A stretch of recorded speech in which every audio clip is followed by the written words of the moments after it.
من محل صغير لسلسلة محلات عالمية، من براند واحد لبراندات كتير جدا، ومن عامل بالأوتيلات لمالك أوتيلات ومطاعم، ومن سائق تاكسي لثالث أغنى راجل في دبي ومن أغنى أغنياء العالم. موكيش جاختياني، أو زي ما متعارف عليه والناس عارفاه ميكي الهندي الأصل.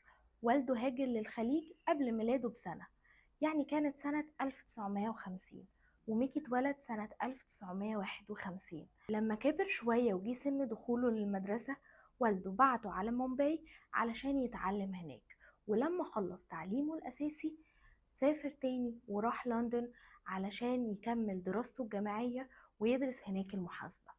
ولما اتخرج ابتدى يشتغل في لندن، بس للأسف ما اشتغلش وقتها بشهادته.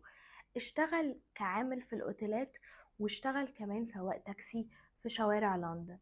بعدها بفترة قصيرة قوي والده واخوه اتوفوا، واضطر يرجع تاني للخليج، وورث عنهم 6000 دولار. ال6000 دولار دول هم كانوا أول بذرة في مشروعه اللي فتحه سنة 1971 في البحرين. وقتها فتح محل لبيع مستلزمات الأطفال، وكان مختار جمهوره المستهدف بعناية ودقة. ما كانش محدد أي حد عنده بيبيهات، لأ، كان محدد المهاجرين اللي جايين من شمال آسيا إن هم دول التارجت أودينس اللي هو مستهدفهم.